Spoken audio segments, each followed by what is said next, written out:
on peut jeter un coup d'œil à la collection d'artefacts. Donc, des artefacts que Parcs Canada a choisi de garder sur place, que ce soit parce qu'il y avait des enjeux de transport ou des enjeux d'entreposage dans les collections à Québec, et qui éventuellement retourneront dans les bâtiments une fois restaurés. Alors ça, c'est tout le bardeau de cèdre qui a été teint bardeau par bardeau, qui est en train de sécher, puis qui est en attente, puis on va en avoir besoin pour restaurer soit des toitures ou pour restaurer des bâtiments. Piano qu'on retrouvait dans différentes résidences. Puis ce qu'il faut comprendre aussi, c'est que les biens à l'intérieur des maisons appartiennent aux familles à l'époque. Eux, ils meublent leur maison. L'infrastructure appartient au gouvernement, ce qui fait en sorte qu'il y a peu... En fait, la presque totalité des objets sont repartis avec les familles. Donc, les petits pupitres d'école, on va retrouver aussi beaucoup d'objets très usuels qui n'ont pas nécessairement de fonction. Manteau de cheminée de l'hôtel de 2e classe.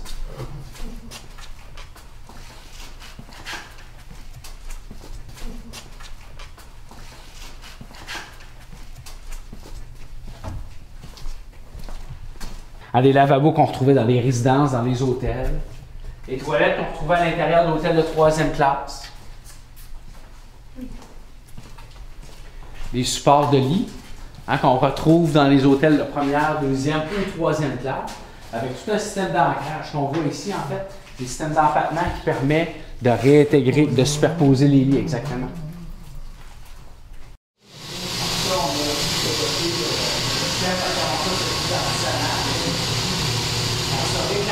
On peut voir ici, c'est le réservoir 2. Donc, sous cette structure-là, il y a les réservoirs d'eau non traitée et d'eau traitée qui ensuite sont redistribués. Et c'est tout le système d'eau potable aussi, système de combat incendie. On a vu qu'il y avait des bonnes fontaines partout. C'est des bonnes fontaines qui sont historiques, qui sont réutilisées, qui sont fonctionnelles et qui vont servir en cas de feu à contrôler.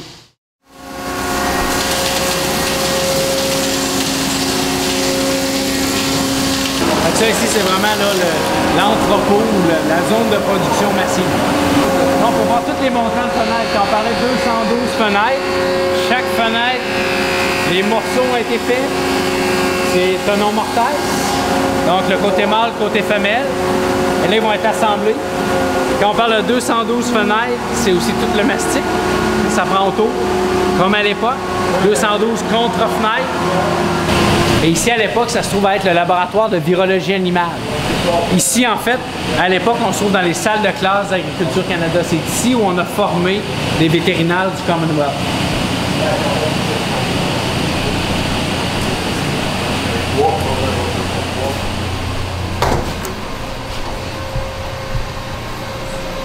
C'est tout en cas, tout l'équipement en cas de déversement d'huile.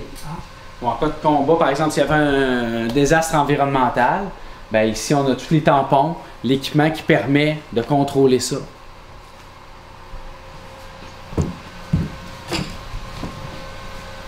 C'est de regarder les fenêtres, quelle dimension, comment on va les faire, quelle pièce que ça peut demander, qu'est-ce qu'on identifie comme besoin, autant en achat de matériel, en achat de quincaillerie, planification en temps, qu'est-ce qu'on pense faire annuellement.